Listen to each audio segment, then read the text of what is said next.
Crafting tailored word lists with Wordsmith, Sanjeev, and Tom from Payment Software Company. Please go ahead. Thank you. Yeah, thanks guys for coming out. There's a lot of cool talks happening in this 10 a.m. time slot, so yeah, we're thankful you guys came to this one, and we're sure that some people had a late night last night, so thanks for making it to this one. Some quick formalities. Tom's the guy with the beard. I'm the Canadian. Don't hold it against me. We're both pen testers with PSC. PSC specializes in PCI assessments as well, and we also do pen testing in non-PCI contexts. Our day-to-day kind of just involves going through large enterprise organizations and going through various network segments trying to find cardholder data. We're also looking for pen testers, so if you know any or if you're interested in pen testing, either come and see Tom and I after or Joe over here in the front, and we'll be happy to talk to you. So before we jump into a quick primer, what's Wordsmith? Well, it's just basically a tool which can generate dictionaries. The only thing that we're doing differently is that we are generating dictionaries based on US states and specifically geolocation data. Geolocation data can just basically kind of be boiled down to cities, landmarks, zip codes, area codes, towns, and that sort of thing. We'll get into exact sort of data sets that we're collecting, and we'll also go into some statistics a bit later. But we're taking these word lists and we're just going against and cracking against large hash sets or just hash sets in general to identify what sort of passwords people have and if they're introducing geo-based passwords into their phrases. So yeah, we're going to go through a quick primer here of just basic authentication process as well as the difference between passwords and hashes and dictionary tags. We've timed it. It should take about 3 minutes. It's about 8 slides in total. For those of you who already know about password attacks and dictionary attacks and hashes and that sort of thing, there's going to be an image on the next slide here. And if you can tweet us the hash type that's in this image, we have some swag that we're giving away. So we've got like Case Logic backpacks and I think phone speaker amplifiers and a single selfie stick for someone who really wants a selfie stick, I guess. So that's our Twitter handles. I think it's also in your brochures. Or go and check out Wordsmith. I just made the repo public, so you can find it there.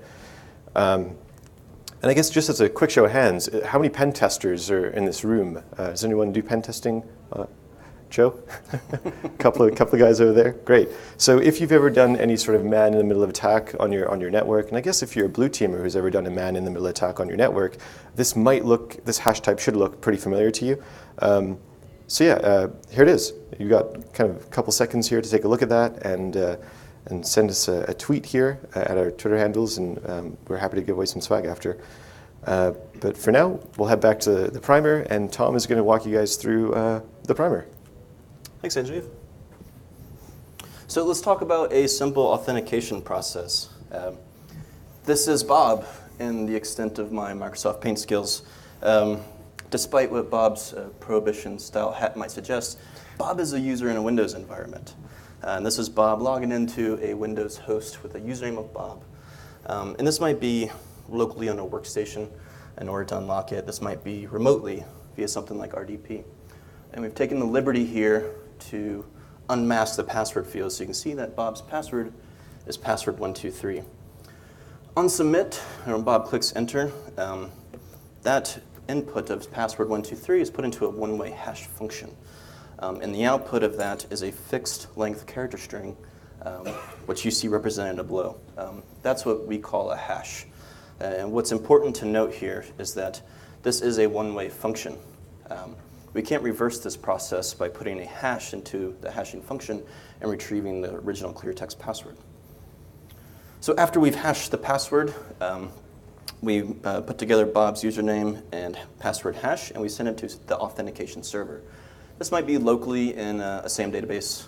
If you're joined to a domain, this might be Active Directory domain controllers ntds.dit. This backend database holds, and this is a little bit of an oversimplification, but this backend database holds a listing of all the users and their password hashes. So we're not storing passwords in clear text here. And from there, we basically just do a lookup of Bob's supplied credentials. We find the record for Bob, and we match the supplied password hash with the stored one. If it's correct, we allow the login. If it's incorrect, we'll bump up the failed login count, and deny the login. So we can't reverse this hashing process. So how do we convert a hash back to its original string? The answer is there's no direct way. But what we do have are a very particular set of words. Words that make password cracking a nightmare for hashes like these. And particularly we use a dictionary attack. So what are dictionaries? They're simply just large list of words, usually grouped together by some type of theme. So they might come from password breaches, like LinkedIn or Yahoo or Adobe. There's also great word lists out on the internet that you can find for free, like RockU, Top10K. There's even some paid ones like Unique. Despite its price tag, Unique is a password list that any pen tester or auditor should have in their toolkit.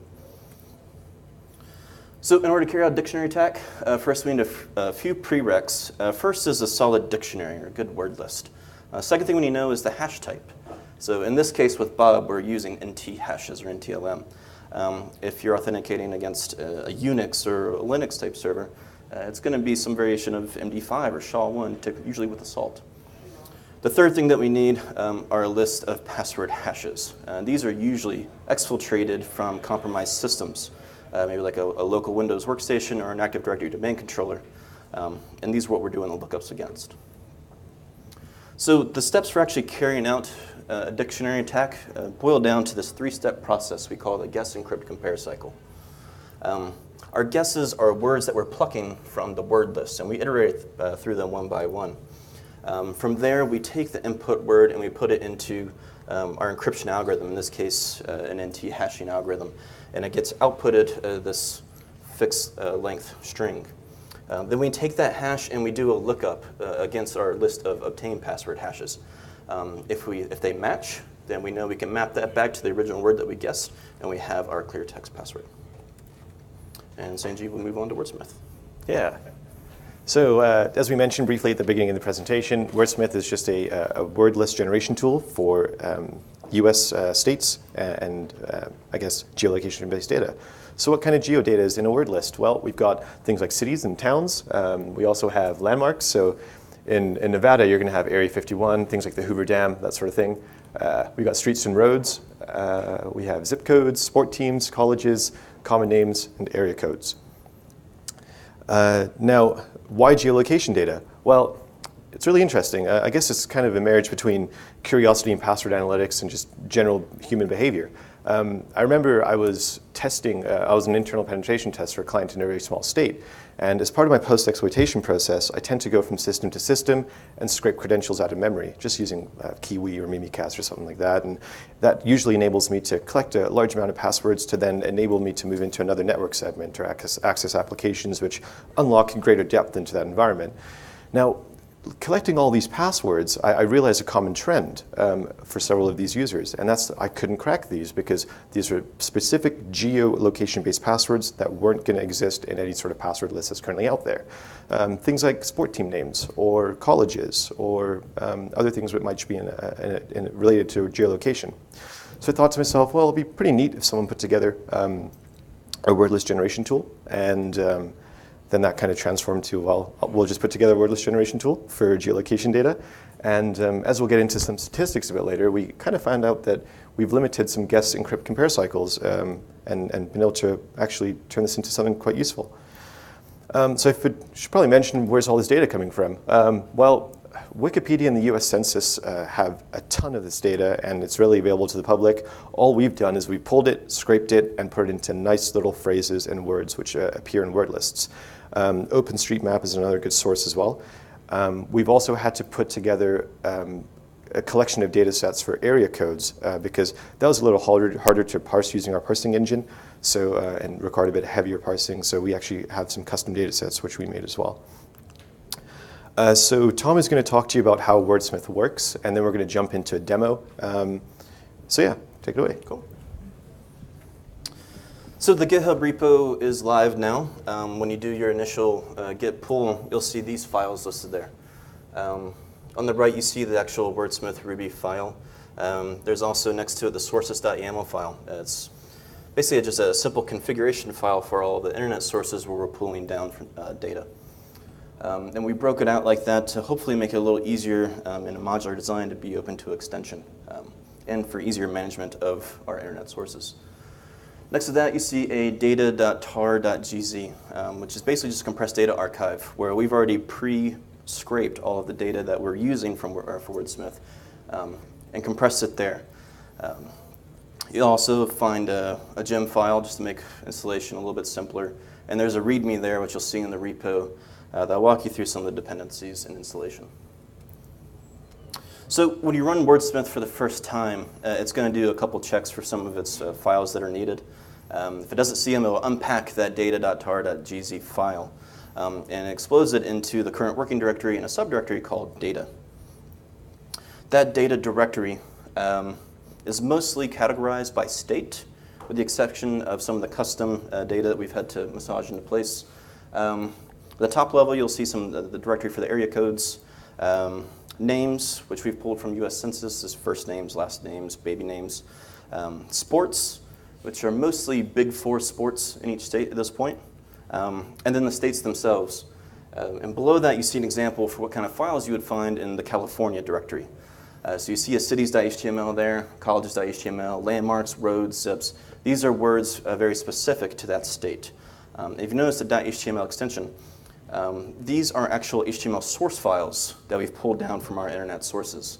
And the reason we've done it like this is because we've added an update option within Wordsmith. It's a -u flag. So sometime down the road, if you'd like to update your data manually, you specify the update flag and it'll actually go out to all the sources and update your local data repository for you. To parse this data, we're using gems like Nokogiri and Spider. And we do all these lookups offline, so locally, just for speed performance. So a word list that's been generated by Wordsmith kind of looks like this. And I'm using an example that Sanjeev went through earlier with a roads from Nevada, particular Fremont Street. So the word as it comes out of Wordsmith looks like that. It's a capital F. There's a space in there. There's a period at the end. So we added in some just very basic mangling for words. So we can split on spaces and break out Fremont and street into two separate words. We can remove special characters. We can remove spaces. There's also options to convert all of the words to lowercase, if that's your preference. You can also specify a minimum character length. So let's say you've compromised a domain where you know the password policy has a minimum character length of 8. Well, you can specify the minimum length here, and it will truncate all words that are not at least 8 characters in length. And now Sanjeev will take you through the demo. I've seen some really bad things happen with live demos in the past, so let's hope this all goes well. All right, so is that text? How's that? Can everyone see that? Maybe go a bit bigger. Cool. Okay, so yeah, as Tom mentioned, these are kind of the initial git pull files, and if we just go ahead and run Wordsmith for the first time, you're going to see that all these files get unpacked. There's also a warning message that you see here where it says cool is not found in path. Now that's because I'm running Wordsmith on my OS X system. I don't have cool installed, but if you're running this on Kali or something, it's going to pick that up in your path variable and you'll be able to use cool. Now, the purpose of cool is because we've integrated support for things like domains and in-files. So for those of you who are unfamiliar with cool, basically if you specify a domain name, let's say client.com or facebook.com, it'll go out to that domain and it'll look for unique words and scrape it from that application. And the default cool settings, I think, stays within the scope of that domain name, and it only goes a certain recursive depth and follows any hyperlinks that take you to any other links on that scope. And it'll pull the client's name, it'll pull other unique words and strip out some of the common words like of, the, any connection verbs, things like this. And you can also have an in-file where you specify various client domain names. And all this is just to better populate this word list. So we've integrated support for cool. However, you don't need to use it because we also have some other options. Now, as we kind of mentioned, from a top-down approach, it all starts from a state. And typically, when I generate a Wordsmith word list, I'll use a -all option. And all is going to give me cities, colleges, landmarks, phone numbers, roads, teams, zip codes, and also names. names. So names would be like common last names, baby names. You have no idea how many times I see a first name or a baby name as part of a password. Yeah, so I guess let's run through an example. So we'll set the state for California, and we'll look at some common sport teams there. So as you can see, these are all of the sport teams in California, and that's just doing a basic lookup on the HTML files that we've already pre-pulled. Now, these are great, but we can also mangle these and get every single permutation of these words.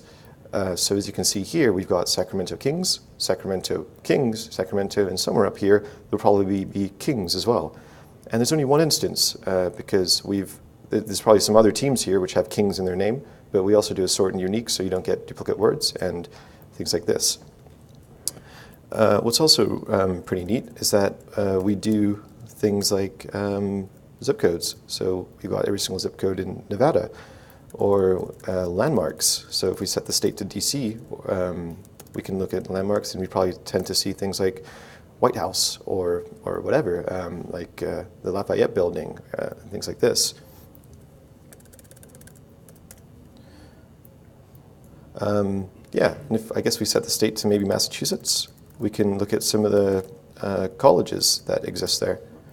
So these are probably see Harvard or MIT at some point in here.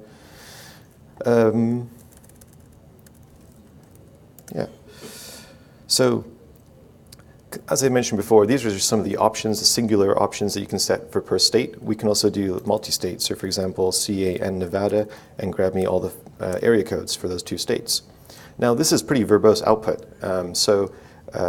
I guess the inverse of that would be quiet output. So let's set the state for California. We're going to grab everything we possibly can, and we're not going to have it as verbose as this. And so you can start seeing some things here of how many landmarks there are, how many zip codes there are, but this isn't really useful because we're not getting any words. So we can go ahead and output this to a file like california.txt, and it'll collect all this data and stick it into a word list for you. But as we kind of mentioned before, these are just the actual words themselves. These aren't the mangled versions. So we can specify the M flag, change that to California mangled. And now you can see that there's a little churning time here for especially the roads, because there's 250,000 roads that we're now going to have to mangle, which now outputs almost double the amount. So like Tom had mentioned earlier, we've split on space, we've concatenated, we've stripped symbols, and things like this. Any other options that anyone wanted to see from this help area, or see if a particular college that someone went to in a state shows up? Can you compare the number of roads in California versus nationally? I'm wondering how much overlap there is and how much benefit there is to restricting it by state. Sure. So we also have an option built in here for all, so you can churn through every single state and create a mega word list for everything as well. So that's, yeah, it's totally an option. As you can see, you'll just start spitting out everything's just an array. Mm-hmm.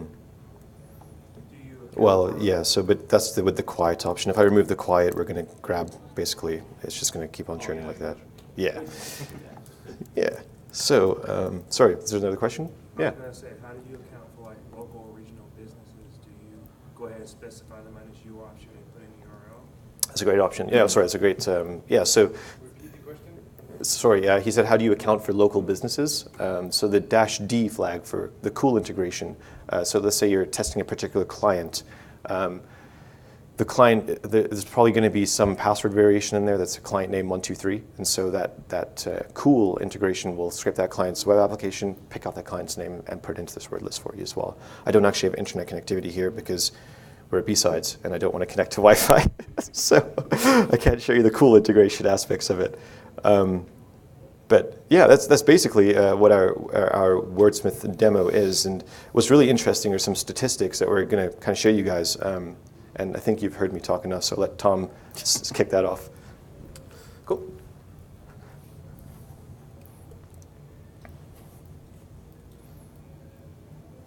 There we go. So we wanted to measure how effective geolocation-based word lists were. So to do this, we did a couple of tests.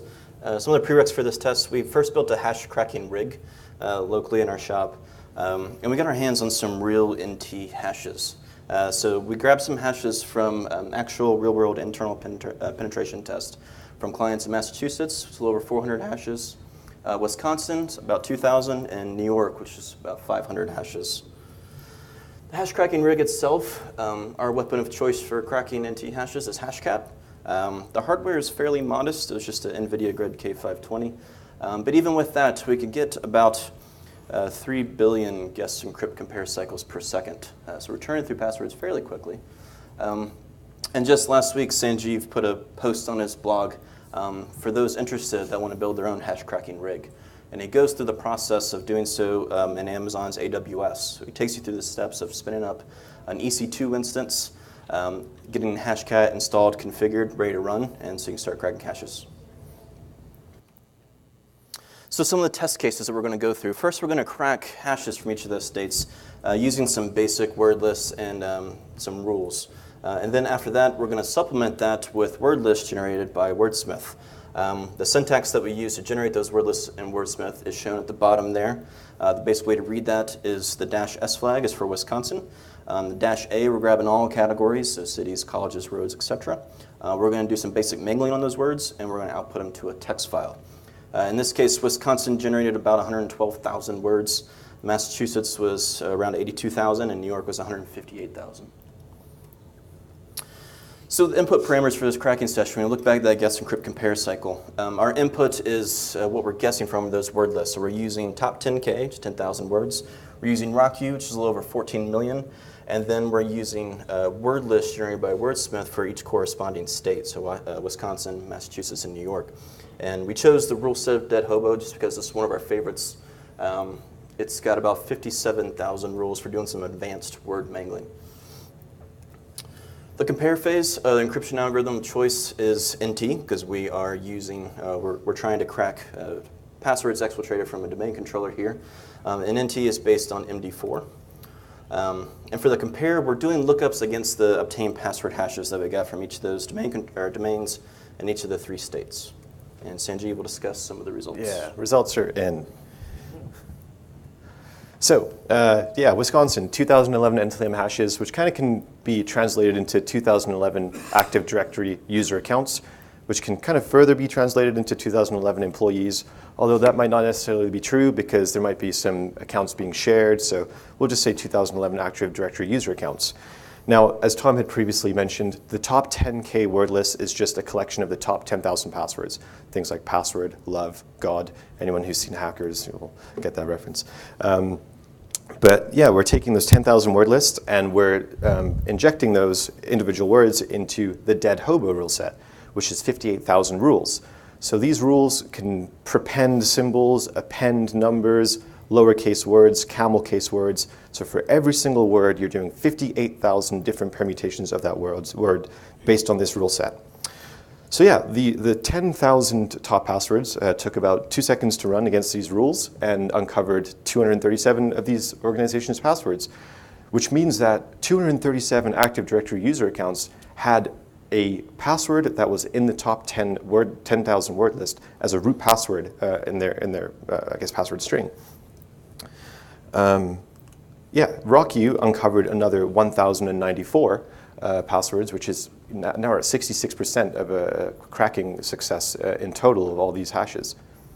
And now our Wisconsin generated word list took 12 seconds to run and uncovered another 11%. So that's 229 passwords. Now, what should be key here is that this Wisconsin word list is solely consists of geo-based passwords. So at this point, we've cracked 66% of the passwords, but the additional 229 passwords are all things like cities, sport teams, landmarks, zip codes, and things to that effect.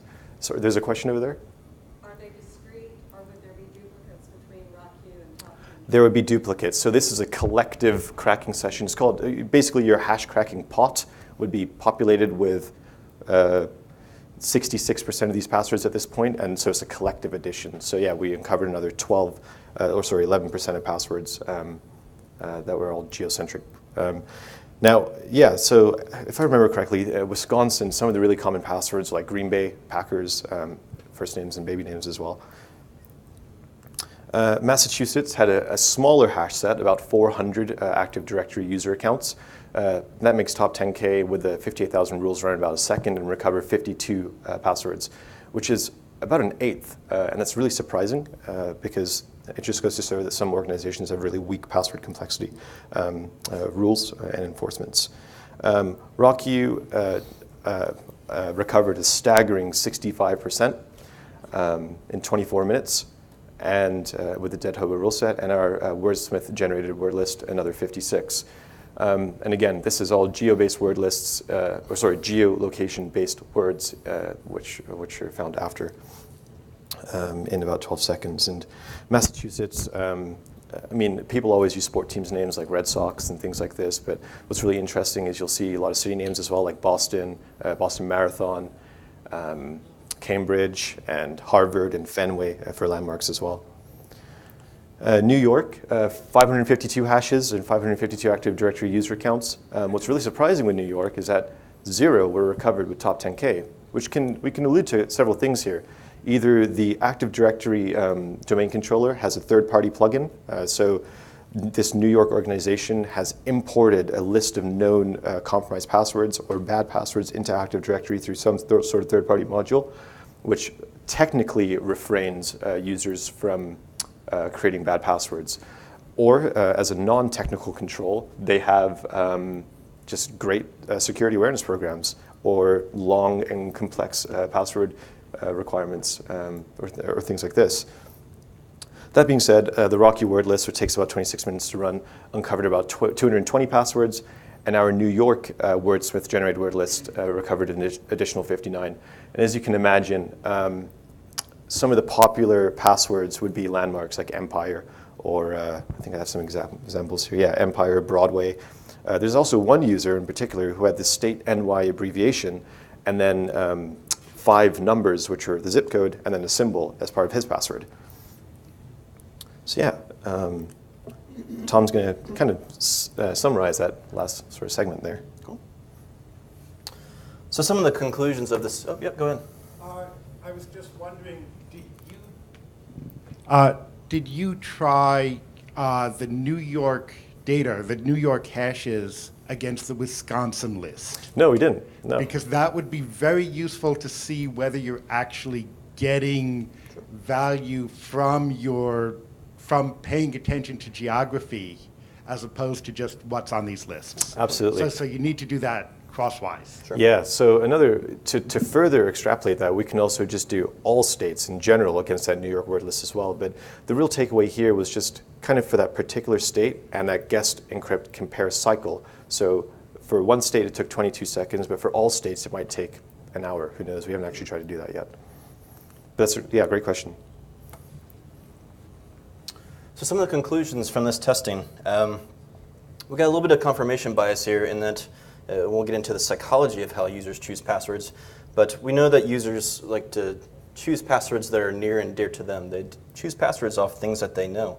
The street they grew up on, the name of their child. And that's what we're seeing reflected here in our results. And with that, there's a little bit of a time CPU cycle trade-off in that instead of using a blanket word list and looking for low-hanging fruit, we're spending a little extra time up front to craft a more tailored list. And we're spending less time or less CPU cycles on crunching those less pertinent words. It's a small sample size here, but with these cases, we cracked at least an additional 11% of passwords in a reasonable amount of time. And I think this speaks a little bit to the relevance of the generated passwords. So next steps for Wordsmith, where we see this going. We're always thinking about data. We have ideas for more. It's difficult to have to actually marry an idea for data and actually find good sources for it. But we like to expand on, say, the sports. We've seen users who love to have their favorite athlete or their favorite player as the base word of a password. Maybe team mascots or names of stadiums. You could include famous people like politicians or actresses or actors.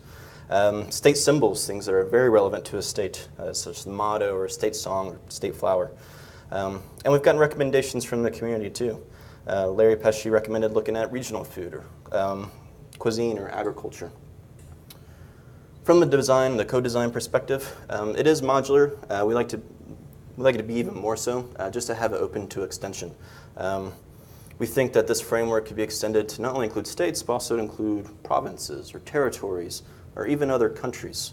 And we could even change the granularity of how we're looking for this. When Sanjeev and I were concepting Wordsmith, we were thinking about what scale do we want to start with? Do we go as macro as continent, or do we drill down to country, state, city, road, address, actual geo-coordinates?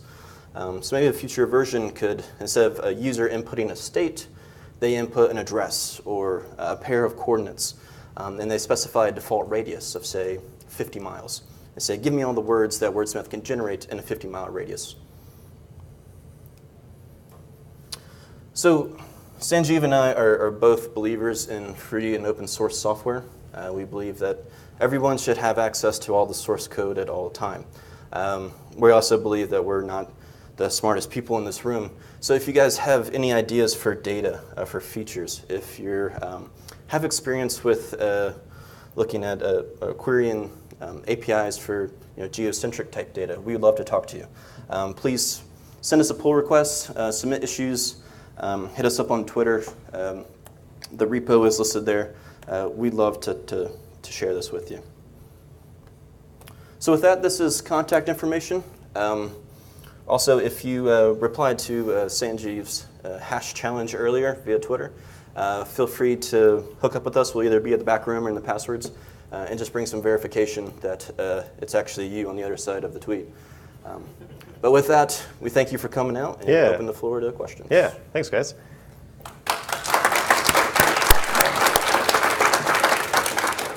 Well, I'm pretty sure there are questions for this, and I have questions myself, tons of them actually.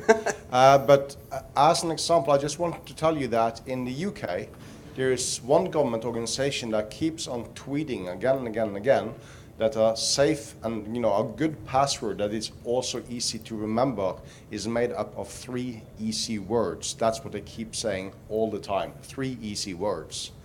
Now, on December 4, 2015, Hashcat put out a tweet saying, important announcement, and there was a hash value.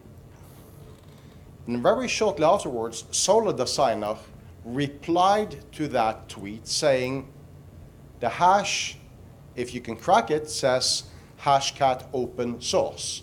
So that's the way Hashcat announced that Hashcat was going open source. And Solar Designer cracked Hashcat open source. That's a 3-word passphrase with spaces in between the words. So Jeremy Gosney, he responded by asking Solar, because Solar said that he cracked this by doing a 10-line focused word list. So 10 words he put into his word list, and then he cracked a 3-word passphrase. And the words that he put in was, Hashcat is open source, will be, without a space in between, sourced GPL under license. And he cracked it. So that's pretty, that was like, dude, license. Yes. That's pretty good. Now, I'm going to kick off one of my first questions first for this. First of all, have you been looking into the simple fact that there can be, as an example, physical and geographical locations that consists of more than one name, like you have a space in there. So the sea of something, sea of oceans, or whatever you want to call it. Does Wordsmith today actually take that into account, or will you just say that anything with a space is 2 different words? So no, we take that into account. So if it does have a space, we keep the original string, we split on that space, we concatenate that string as well, so we get the common permutations of that particular word, and it also has that word in the word list as well on its singular level. Okay. Now, we didn't want to do too many permutations because we thought that the Hashcat rules that people would use afterwards would do that for them. So we didn't want to make the word list too inflated or too big, because Hashcat rules would take care of that in the cracking process. Okay. And to keep the keys unique, so for instance, when you're inputting a state, Like for instance, North Carolina, which has a space in it, or District of Columbia with 2 spaces. Our keys, we sub out spaces for just, we basically URL encode it, just to make sure we keep the keys unique. Yeah. Okay, so in Europe, when doing PasswordsCon there, I have had Sebastian Revaux do 2 talks at different times about generating word lists based on different wikis, including Wikipedia. And his talks are essentially about, you know, how he created the Wikipedia word list and the issues of identifying what's a password, what's a passphrase, what's just random garble in there. And I highly recommend his talk from Cambridge in last year, because he actually also could prove that Han Solo is mentioned in the Bible, which is kind of cool. It just depends on how you actually break up all those spaces and so on, but Han Solo is actually mentioned in the Bible. So, questions? Very cool. Arnold first. So first, thanks for a really good talk. Oh, thanks. I just, as much a comment as a question, which is, I think you have really a very powerful tool in having these 3 sets, and I hope you can do some more studies on it. And in particular, there was a discussion earlier about the question of, in one of the earlier talks, about whether blacklist dictionaries in password generation are dangerous, because people, when you reject their password, they just add 1 or 1, 2, 3 to that. And you have a place to actually do an empirical test there with the New York database of saying, okay, go back to that top 10K word list and apply some software that does, you know, various munging to that, and see how many, in fact, users, having been rejected, just did a simple transformation. So I encourage you to do more with it. Great. Sure. If you want to send us your organization's hashes, that would be great. Well, you actually asked that question to the guy who invited Diceware, so yeah, he does have a word list at least to provide, so to speak. So to ask kind of a different question, when evaluating an individual word within the context of a dictionary or a hash, is there any metric that can be generated for understanding how likely that is to appear in word lists globally? This is, for example, password, God, I love you, 1, 2, 3, etc. We commonly are told that yes, this appears in many dictionaries, but we don't have a metric or score to tell us how likely it is to appear and how dangerous it is within the context of a password. Is there any way we can generate that? Is there any, Bayesian analysis, probabilistic analysis that has been done on corpuses of words that could tell us, given a word, how likely it is that it is going to be cracked by one of these tools? I don't know. To my knowledge, in terms of the community, there hasn't been any sort of collective analysis on every single breached word list that's out there, as well as a collection of words to identify, I guess, the singularity or the commonality of a single phrase across all these lists. However, that being said, in our penetration testing reports, we use a tool called PIPAL, P-I-P-A-L, and that shows the, I guess, in terms of a percentile, how many users are using this word or this root word in context of all the user accounts or hashes that we have or have recovered. So the only thing I can think of is marrying PIPAL and all those common word lists out there, but that would take a lot of computing power to do that. And it's almost a project in its own, right? But that's a great idea. Sounds like a great talk. Yeah, you should do that. Yeah. Questions? Sorry. Yeah, I was wondering on the hash set that you were working on, did you do any combination of the word lists? Did you combine the word lists that were generated from Wordsmith with the top 10,000 or with RockU? Yes. I know that there's like a function in Hashcat for doing that. Yeah, it's a good That's separate question. from the mingling rules, right?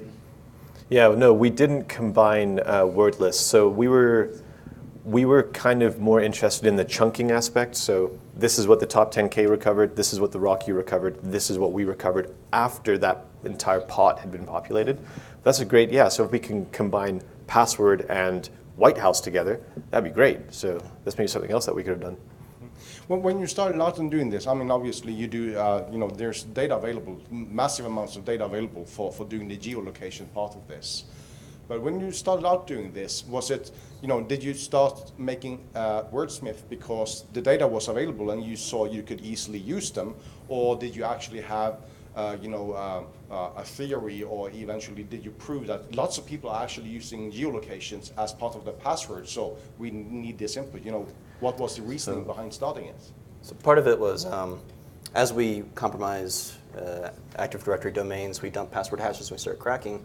One of the things we do after we were churning through the ROCUs and the top 10 Ks is we would kind of generate our own custom word list based off root words that are, for instance, like the company name. And we do some of the common translations for that, and converting O's to zeros and A's at signs, etc. And also just some of the names of local, like the street that the company is on, or the address where the building resides. And we noticed we started getting hits after hits after hits using that pattern. So then Wordsmith came about as a way to kind of automate and weaponize that process. Okay. And as a second part to that as well, we just thought it'd be kind of cool to do this because no one else has really done this before. And going back to like the inception of Wordsmith, the story of that, as I was scraping credentials out of memory, I would see that people have been using these phrases in their passwords. So that was kind of like another catalyst for this tool. Question for you guys. You couldn't have asked us in an email later on. No, I could have asked you in an email later on, yeah, but I'm more interested in getting your feedback for everybody. This will come up in your review. Don't worry about it. This is Joe. He's our boss. Yeah. He paid for us to be out here. Yeah. During the course of your testing and analysis, other than the one Hashcat rule set, did you find any others that were more efficient? Yeah. That extended what you were doing on top of the targeted list, and what would those rules be for the rest of us? Sure. So we used 3 different rules, but we found that those 2 other rule sets existed in this Hobo 64 rule set. So we used rule1.rule, which contains 5,000 rules, and we used Hobo 64, which contains the top 64 in the dead Hobo rule set. So we do also have metrics on that, which I can post out to Twitter or out to the GitHub repo, but this Hobo rule set just was a collective 58,000 rules of that just sort of encompassed all of those. I'd just like to say that it looks incredibly useful, and I'd like to encourage you to make it work in other countries, particularly the UK. We would love for you to help us do that. Yeah. Yeah. So, well, what have you people got against the letter U? Colonial. Some advice on how to tweak it for the UK or for another country. Yeah, that's a really good point. I was in the Netherlands and also in the UK recently doing a pen test, and I kind of showed this to some of the clients I was working with and just told them to check out the talk if they had time. They mentioned the same thing, and that kind of Tom and I were speaking about that, and that's why we kind of extrapolated and made it modular now. So we hope to build on that, and hopefully there could be a UK-based implementation in Wordsmith 2. I didn't know if this was covered, but mass processing. So if you want to say like, show me all passwords to have capital, they're length 12 and all that stuff, was that covered in this version of Wordsmith? So there is a feature yeah. to Yeah. you pull it up if you want. Yeah. There is a feature to specify minimum character lengths. There is a feature to convert to all lowercase. By default, it's going to usually come out as capital case. That's how we pull it out of the HTML sources. But you can massage the data to a degree. So yeah, we set the state here for California. Z is or Z is for the zip codes, and K is for the character length. So going back to password policies, if your organization has a minimum of 7, we could specify 7 here. We all know that zip codes have 5 characters in their string. So if we specify a minimum length of 3, we're still going to get all the zip codes. 4, we're going to get all the zip codes. 5, we're going to get all the zip codes. But if we set it for 6, we're not going to get any. And we're just drilling down on zip codes here. If we went for all, which is every single option available in Wordsmith, and set it for 6, you'll see that we'll churn through everything. Every single road, every single city, landmark, zip code, area code, whatever, that is under that 6-character specification will be removed from the word list. But if you, sorry. Next one. Sorry. I was just curious, since you mentioned sports teams, and I've seen a lot of users definitely use sports teams. if you use Cruel to do like the FIFA website, would that be able to scrub those team names, or would we have to like manually enter them? Because soccer is huge, at least in the Bay Area. So Absolutely. just curious. Give me 10 minutes after the talk, and I'll answer that question for you because we'll do it together. We'll type in FIFA.com and we'll see if it gets some sport names. Yeah. Yeah. One of the things I've been telling many times over and over again at PasswordCon as well is that if you are a student looking for an assignment, something to do, or if you are a security researcher and you, for some magical reason, actually have spare time, please feel free to contact me and I will make your life living hell for the next 10 years with work to do. You know, I have lots of things that I would like to see being researched, and one of the things I'm still looking for is, and that's also the reason for why I asked, you know, why did you initially start doing this? One of the things that I've been interested in doing, and I'm kind of asking around if this could actually be done at all, I would like to see somebody make a tool or some kind of, you know, thing to pretty much put words, the base word of passwords that we can find from leaks, into different categories. So, as an example, house or car is a physical object, while dream or anger is not something physical. So my question is, could we analyze password leaks or password from pen tests and categorize them? Because I'm interested in looking into, you know, what kind of categories or words are people actually using when they create passwords. One of the things I have done is I have analyzed passwords based on gender and facial hair and hair color. I have done that. I have statistics on that. Women with red hair have the best passwords, and guys that looks like Unix gurus have the absolute worst passwords. I have evidence of that. But I'm very curious about that. So if somebody's interested in work to do, you know, give me a call. And with that, I will say that we are going to do a 10-minute break before we'll move on to the next speaker. So again, Kanji and Tom, please. Thank you. Thanks, guys.